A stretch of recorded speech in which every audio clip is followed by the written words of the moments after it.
Hey guys, welcome back to another episode of Lyra and Lily with Angela.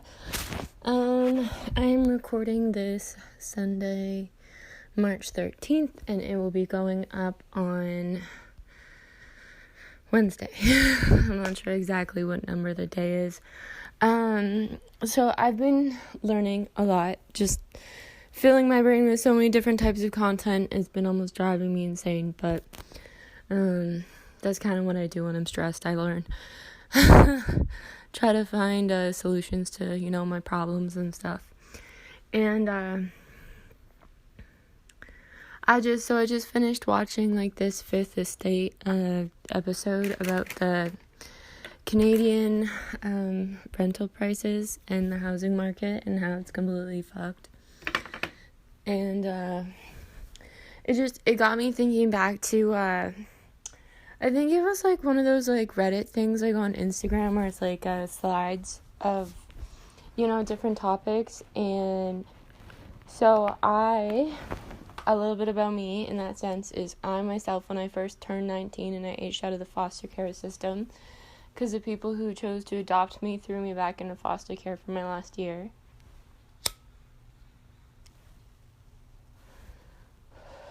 And what's it called? Sorry. This is just kind of a stressful topic.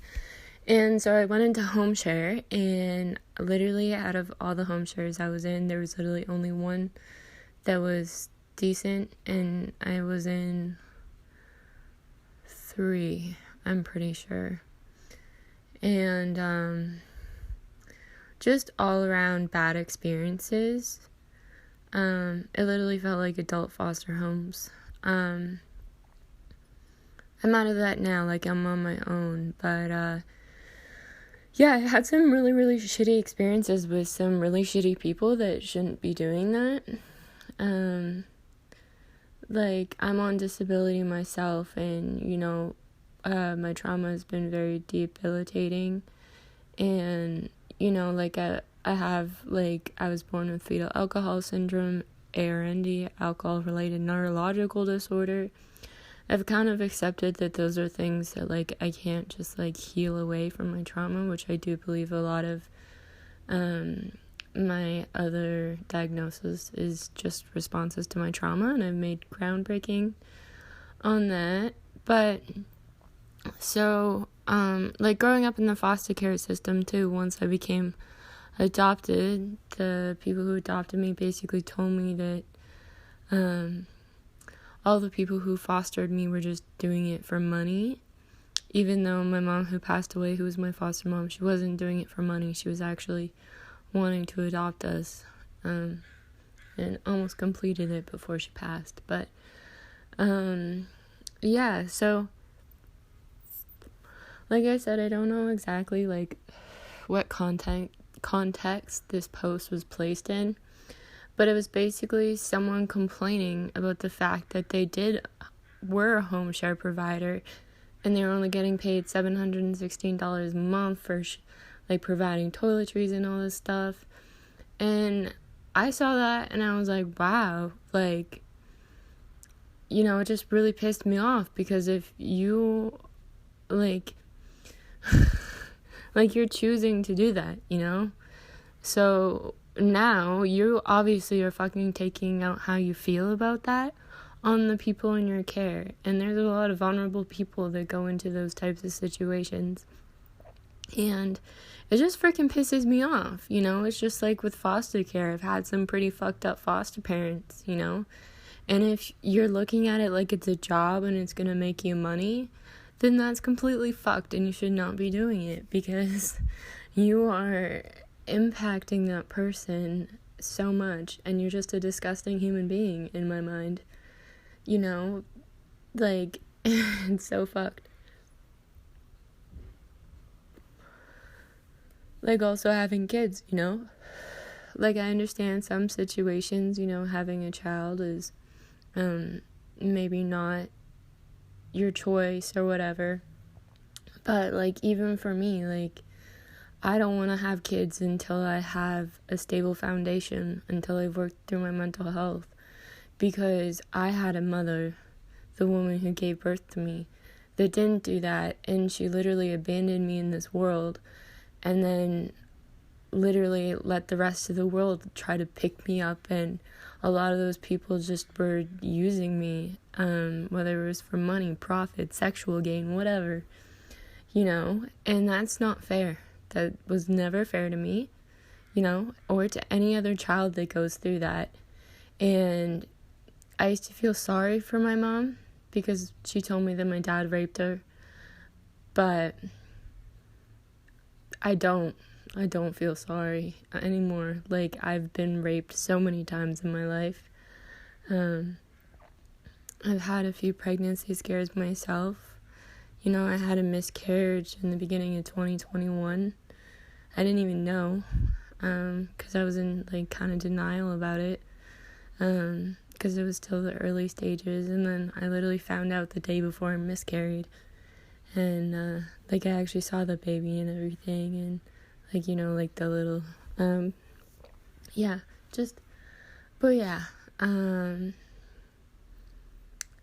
it's pretty fucked, and ever since that, as much as I want a kid so badly, I just can't wait to be a mom.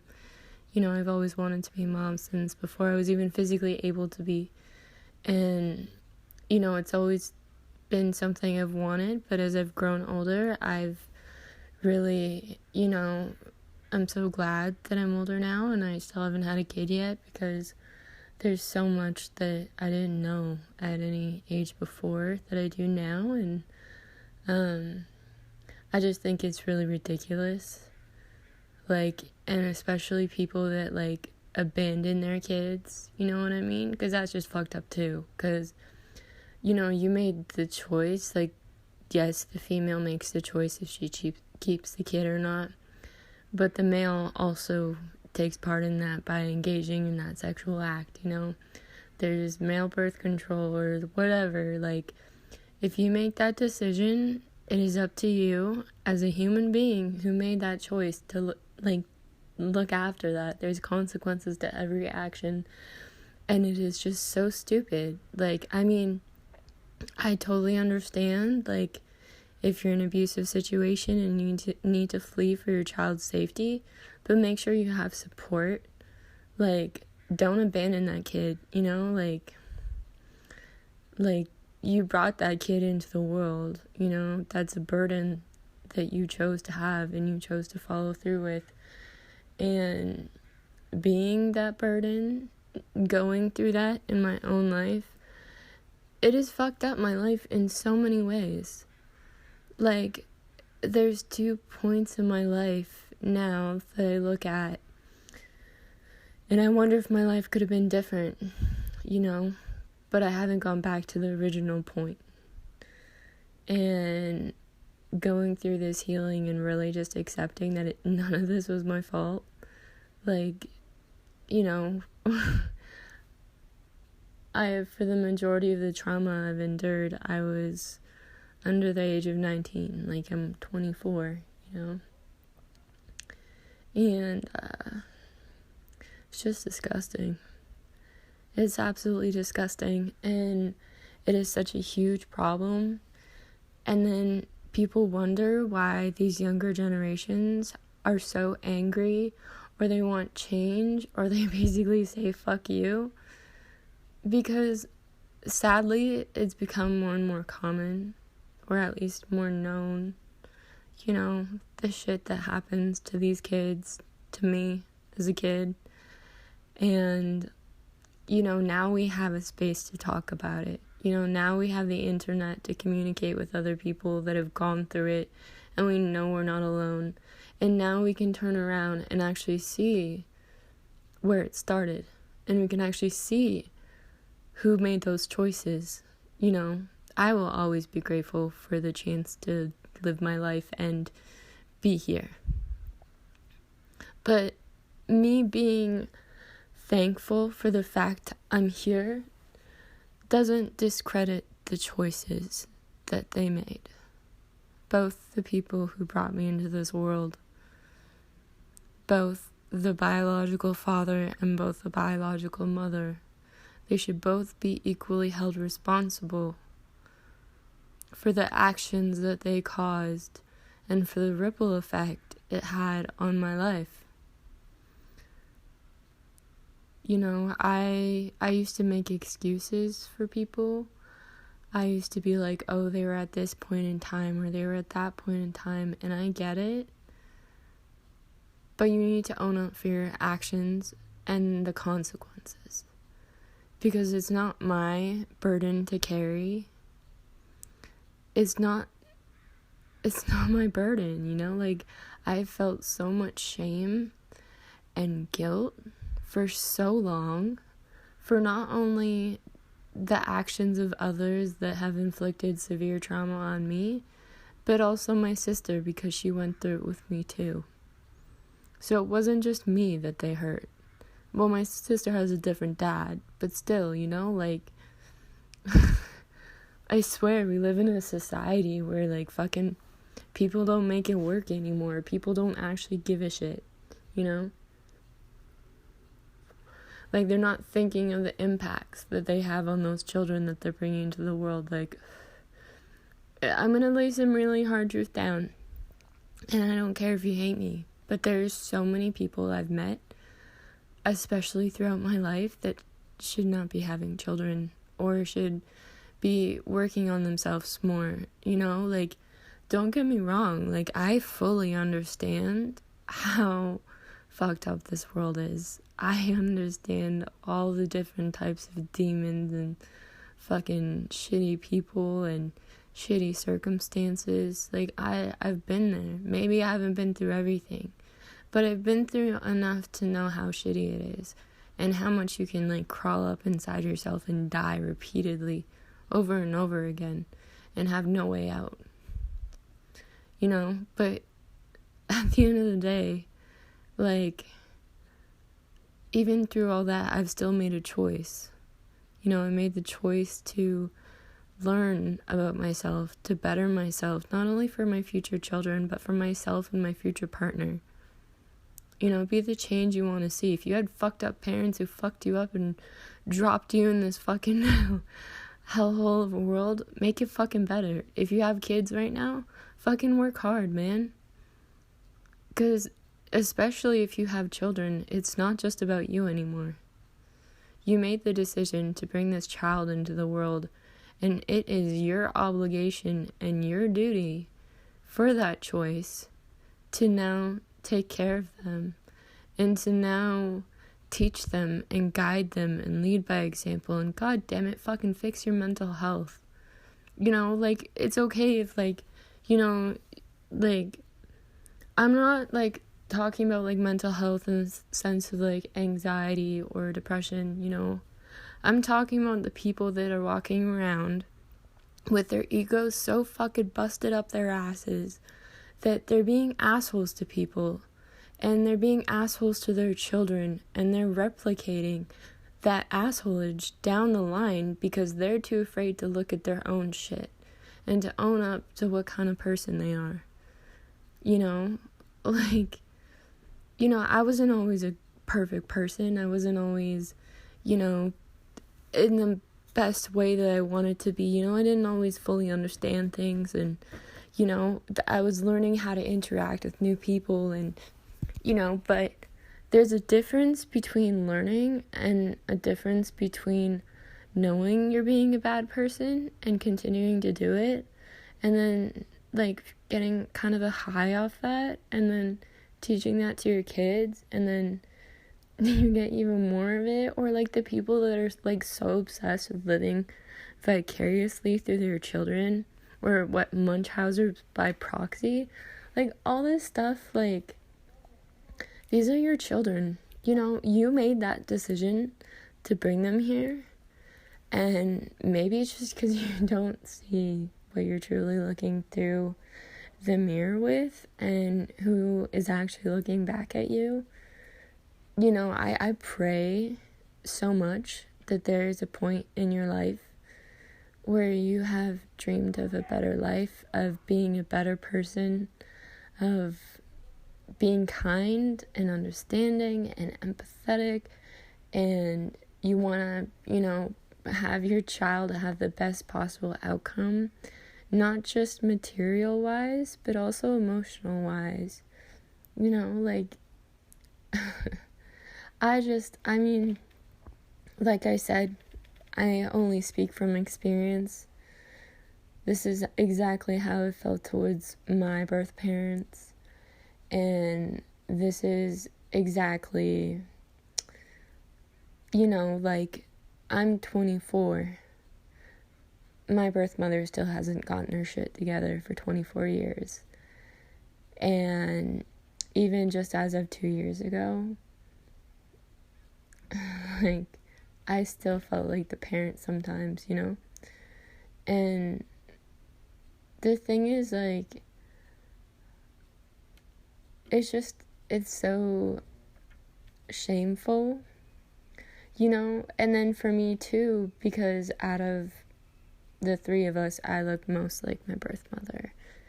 And so I have to look at myself in the mirror every day, and I see her in me, and then I criticize myself so much because I'm terrified that I'm going to turn into the person she was, and then I'm going to make the same mistake she did, you know?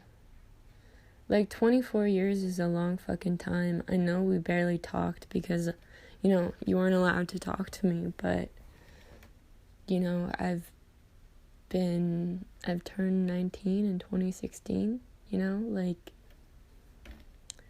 that was 2016, or 19, 20, 21, 22, 23, 24, I'll be 25 next month, so that's 6 years. You know, in those 6 years, she could have maybe gotten help, or really looked in the mirror and seen the way she treats me, you know, and or my fucking birth dad, you know? That's another can of worms, but, you know, all I really wanted was to have a family, you know? All I wanted was to have a family that kept me safe, you know? That would protect me from people who would rape me, abuse me. That would teach me how to stand on my own 2 feet, how to learn about money or business, or how to interact with people, how to deal with bullies, how to deal with sexual predators, how to deal with all this stuff, how to live on your own. You know, all of that stuff I never had.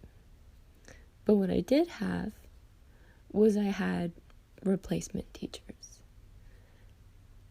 But the thing was, instead of being protected from being raped and bullied and harassed and all this other stuff, that's how I learned how to deal with it. That's how I learned how to keep myself safe from it, was experiencing it so much that I finally learned what to look for. And then,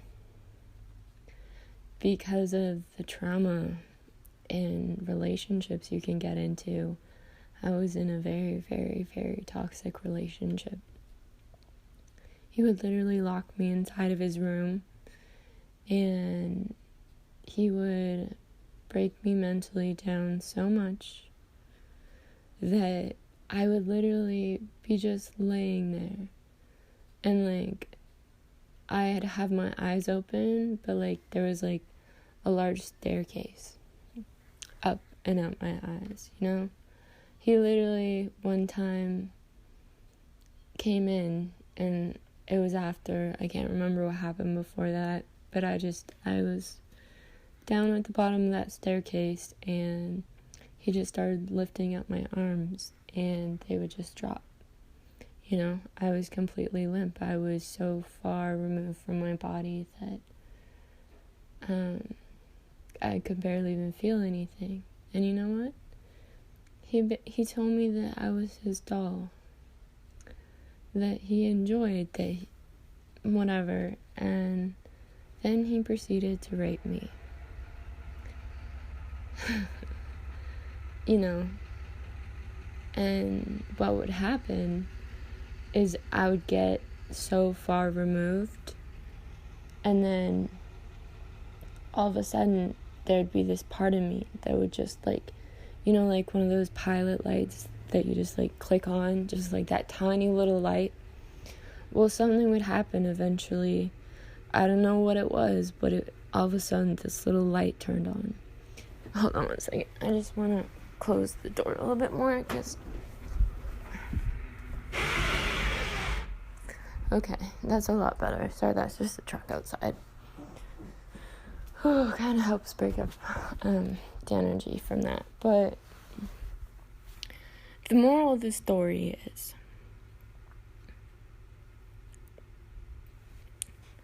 if you bring a child into this world,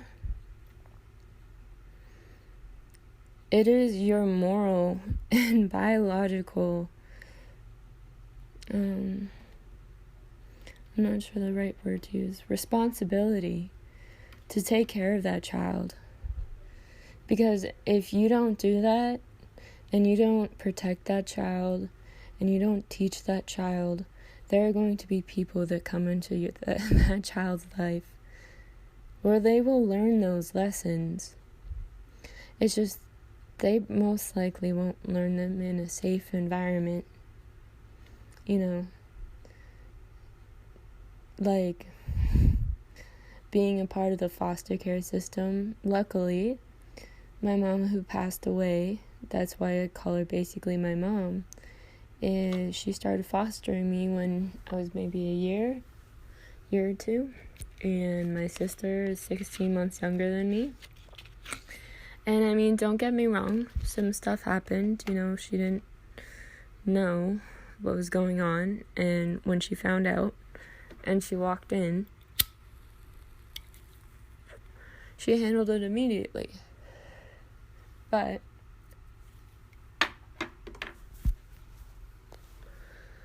then again, something else happened when she had a boyfriend in Denver, Colorado, and I remember that plane trip because it was the only plane trip that I wasn't anxious on. I wasn't scared of flying, and it was like, I think I don't know if you could still smoke on the airplanes, but like, like it had those like old like fuzzy carpet seats and stuff. It was pretty funny, like just compared to my more modern day flying. But I have a memory from there with him, and I don't know if my mom found out. I kind of think she might have. But like, she did the best she could, and she tried to give me a normal life, and I mean, it wasn't perfect, and I try not to think about what my life would have looked like if she was still here, because I can't go back in time. But I will say she's one of 2 people from my childhood that loved me so much and treated me with kindness and respect and opened my mind to the possibilities around me, and she could understand me. And the other one was my great-grandfather. Now, he is my biological great-grandfather. So that was nice. And I had my great-grandmother as well. She passed away, and then he passed away. She passed away, I'm pretty sure, before my mom died, and he passed away just a few years ago.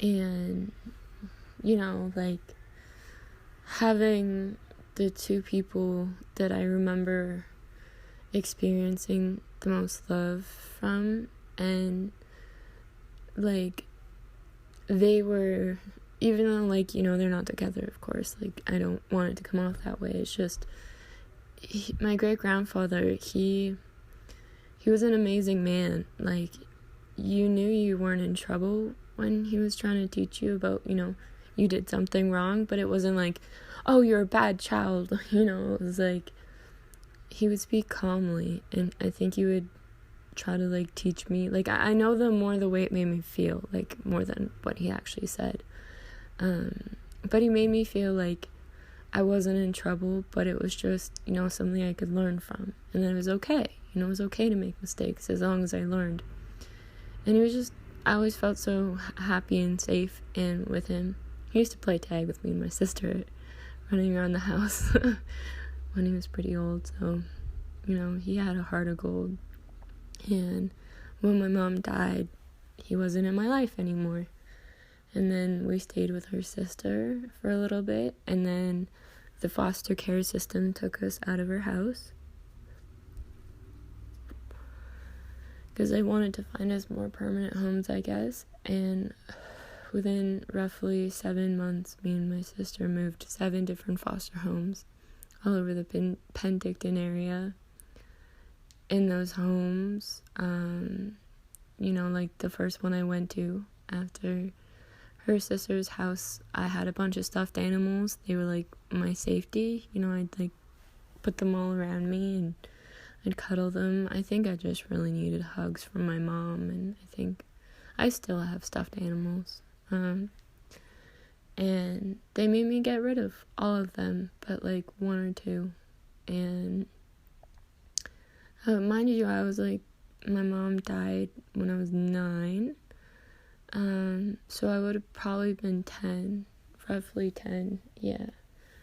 And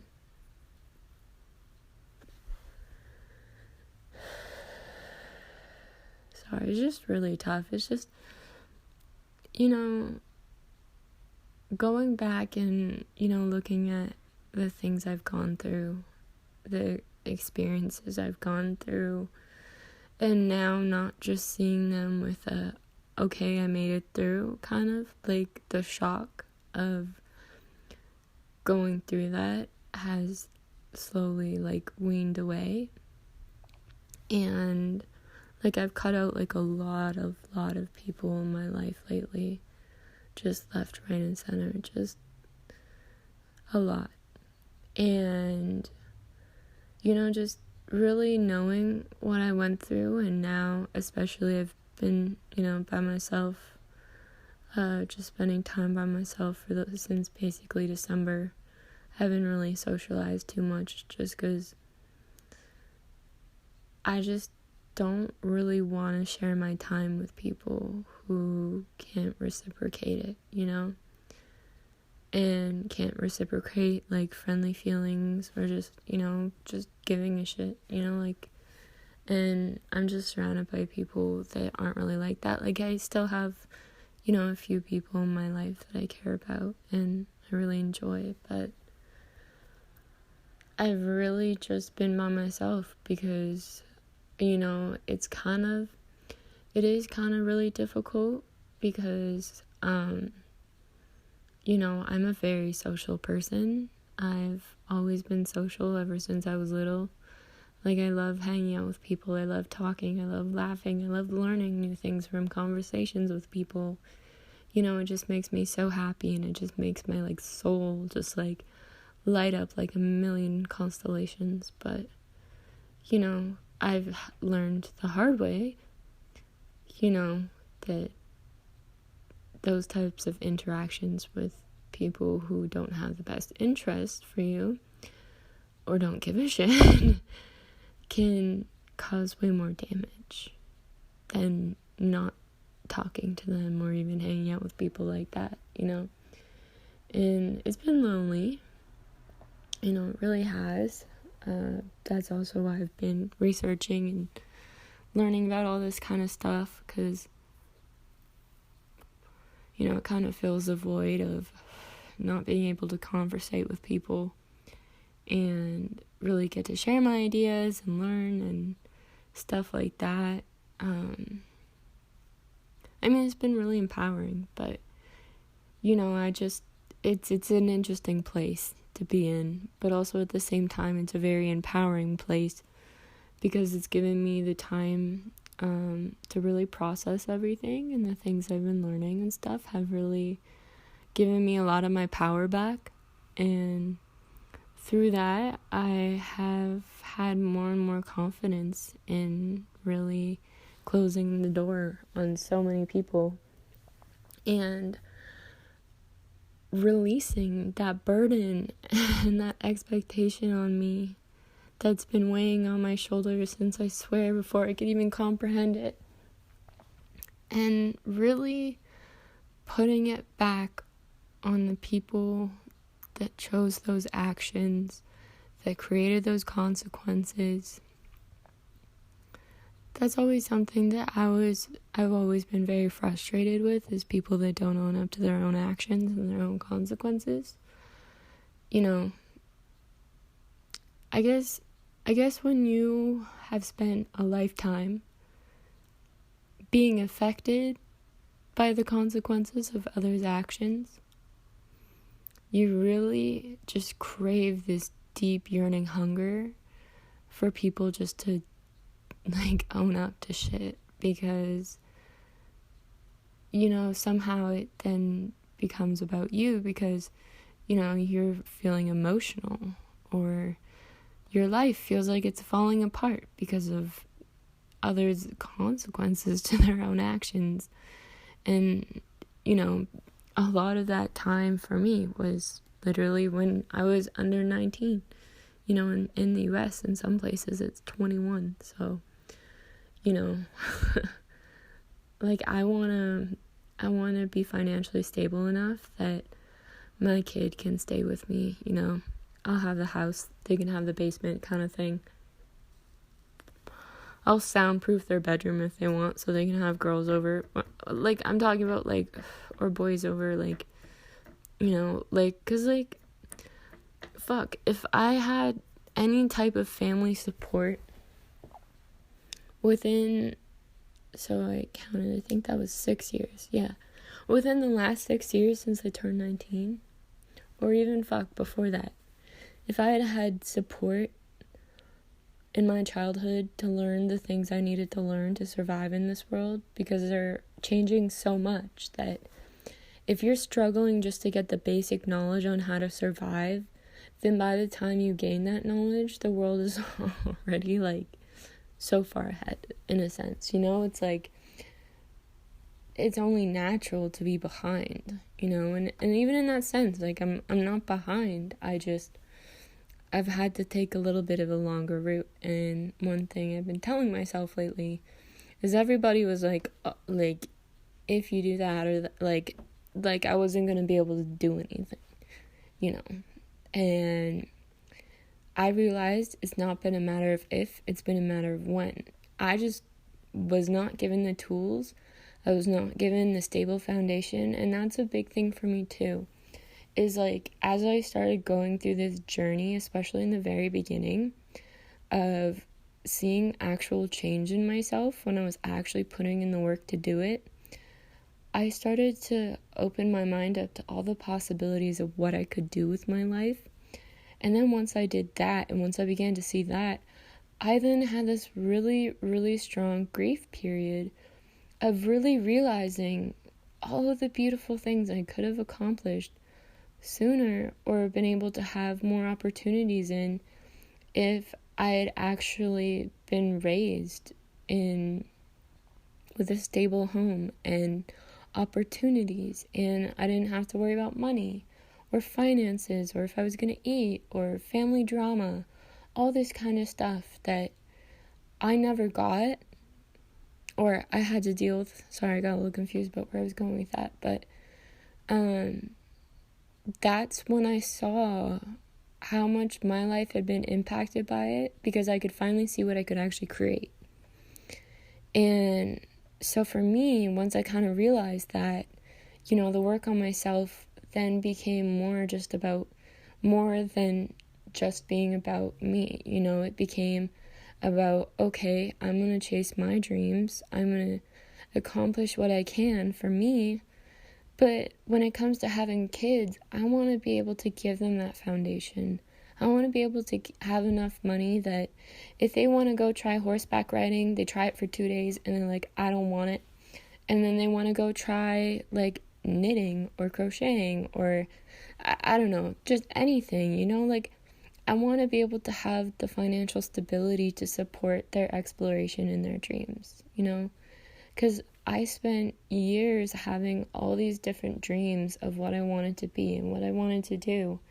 But because I didn't have any opportunity or any stability or any foundation, let alone the abuse that was going on, there was only in my mind that I could think of those dreams. It was only in my mind that I could begin to formulate what would that look like, what would I need, would I even like that, and it just made it really, really hard for me to figure out one dream and pin down, okay, this is what I want to do, this is what I want to be, this is the steps I need to take, because without the proper resources, I wasn't able to explore.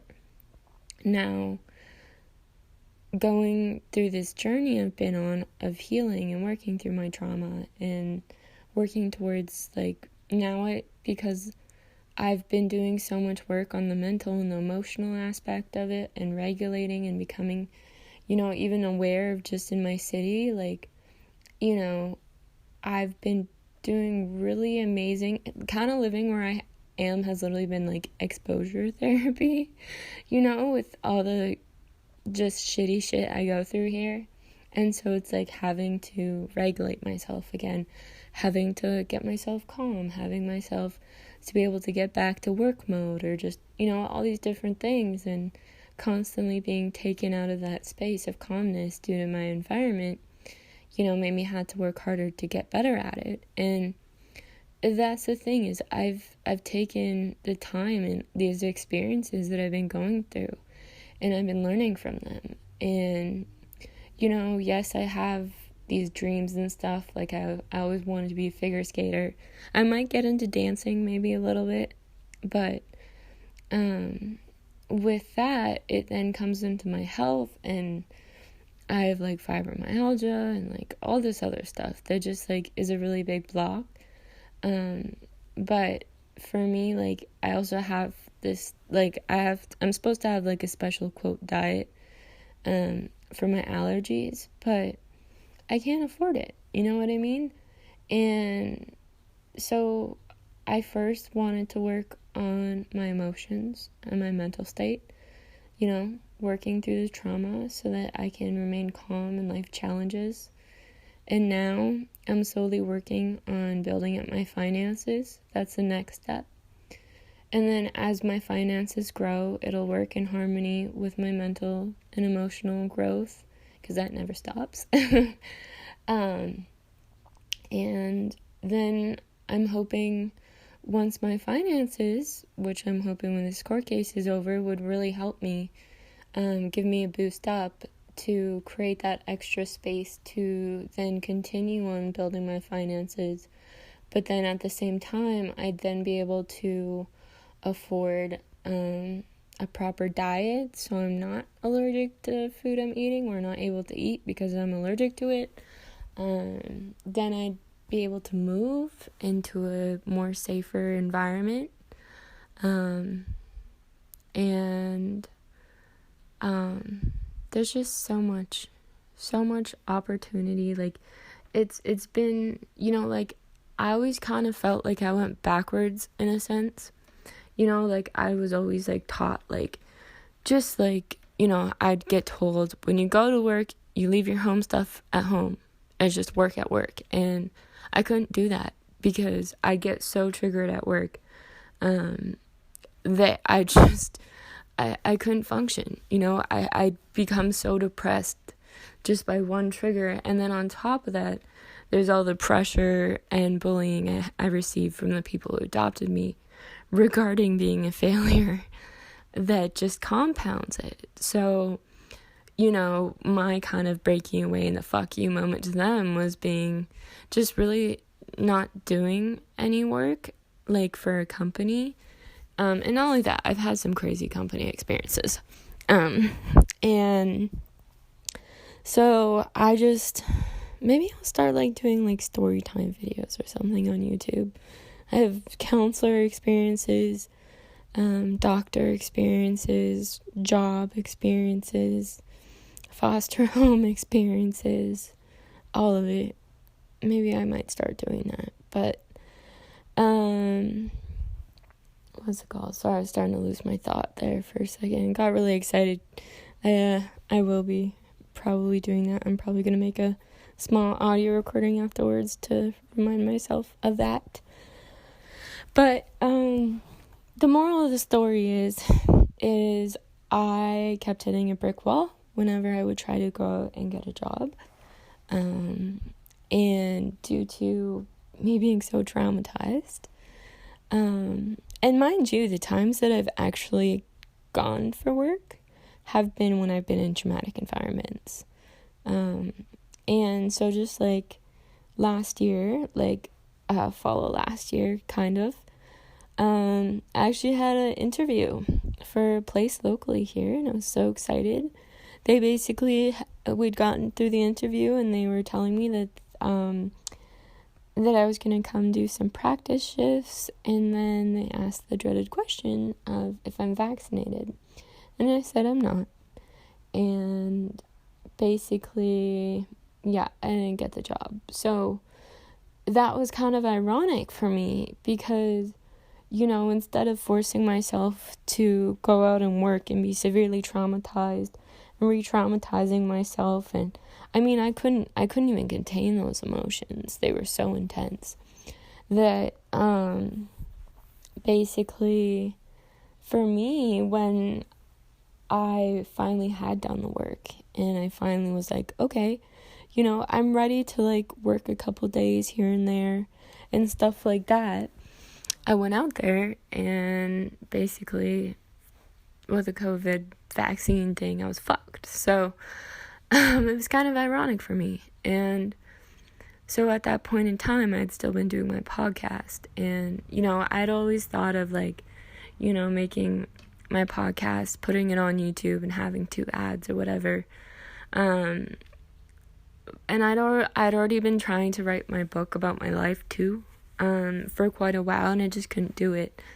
Until I finally did it in like the wintertime this recent year. And that went up, and that was doing, like, I still haven't gotten anybody to buy it yet, which I'm super not worried about. Like, I know when the time is right, it'll start happening. But, yeah. Ooh, sorry. That was a hiccup. But basically, so then when, I think it was last month, around the beginning of the month, I got told that, like, I was in the conversation with my lawyer, and my lawyer basically told me to take down my podcast. I told her I didn't want to, but then I was like, fuck, you know, I might as well. Like, I don't want to, you know, screw up my process, even though it should already be, like, fully in the bucket, because we got the proof, but, yeah, and so what happened is I became really sad, because right before that, too, I had just gotten in this, like, full-on, like, working mode. Like, I'd gotten this nice little schedule. I was getting up early. I was sitting at my computer in the morning, and the sun was coming in the window, and it was just so beautiful, and I was so happy, and then I had to take it down. And then,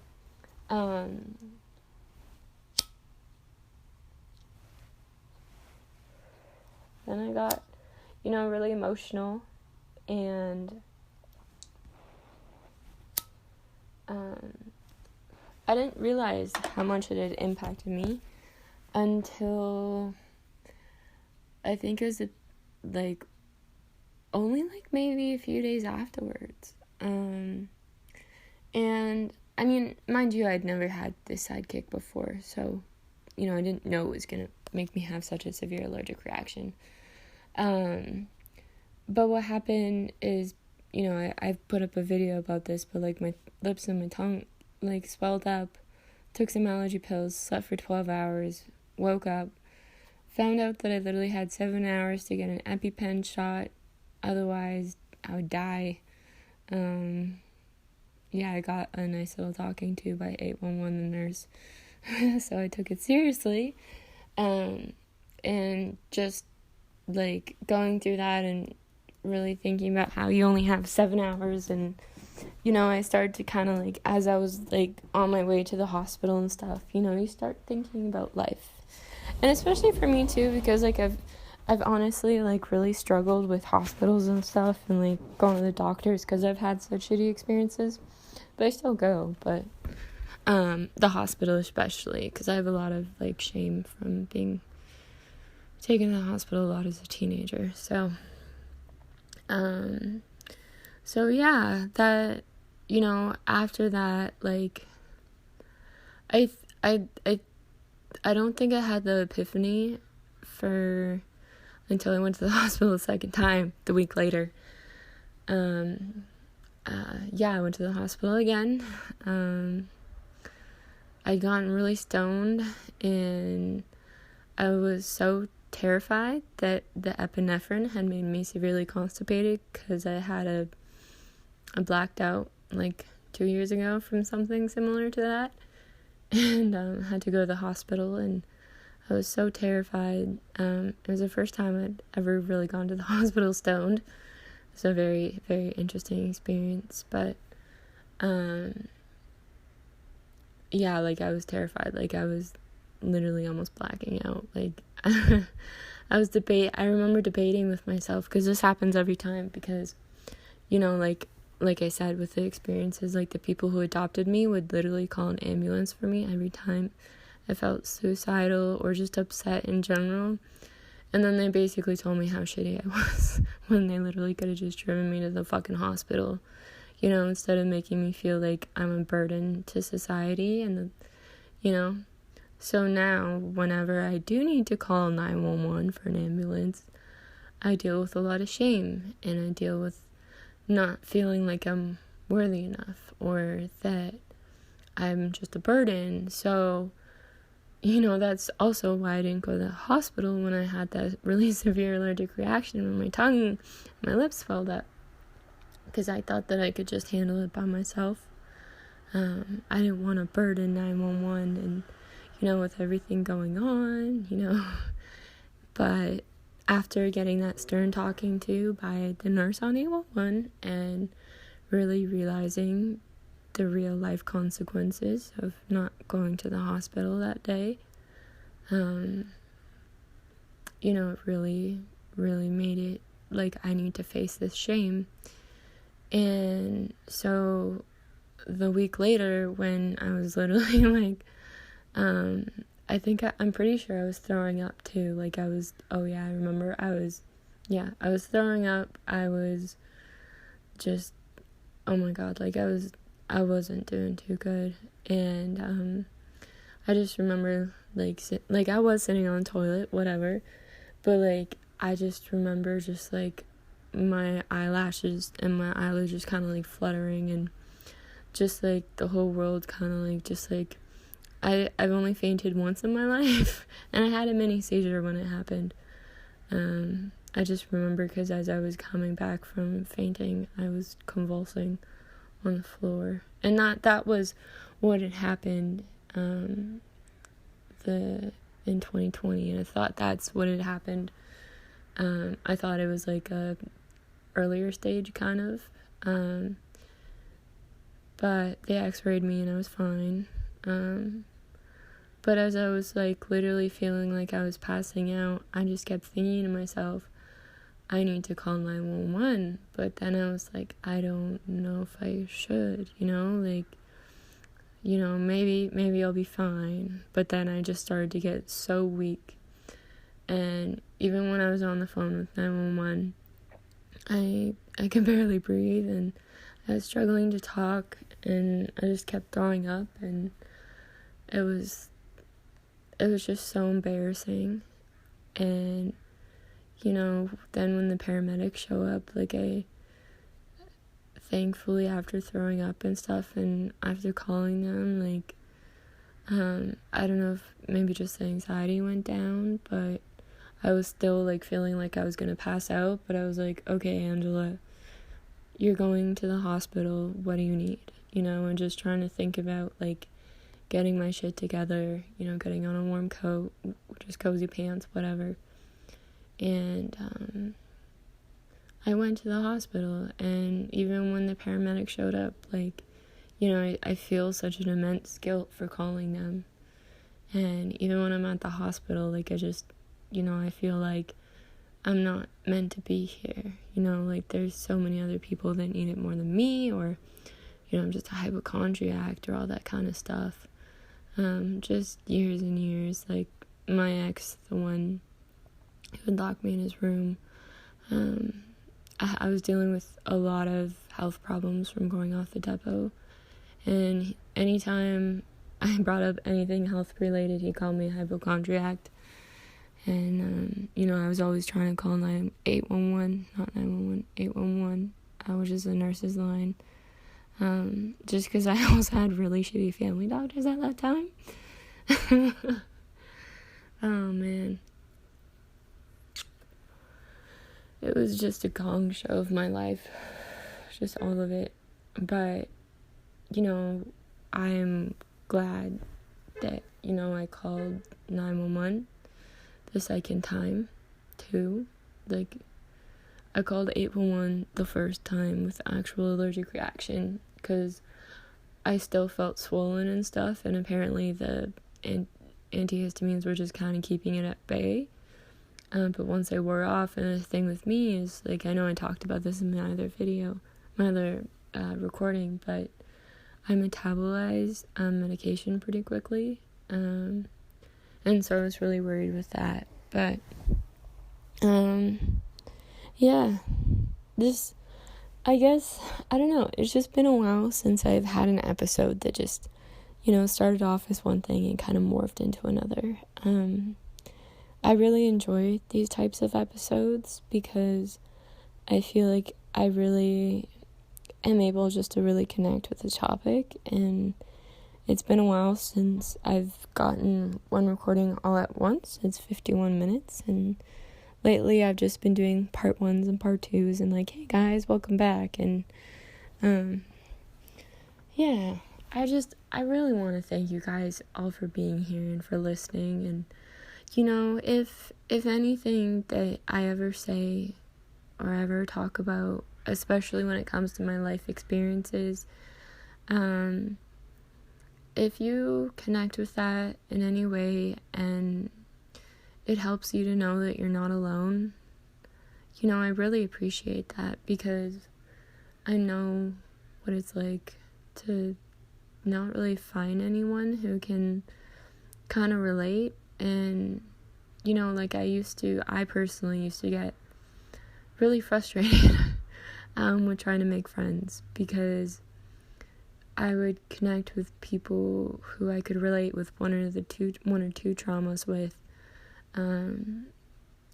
but with me, everything's always been like a interconnected kind of thing. So it's, one trauma impacted the other, and how I reacted and how I still feel about it, and the connections of all of them together, and the impact. It's really difficult to find people like that.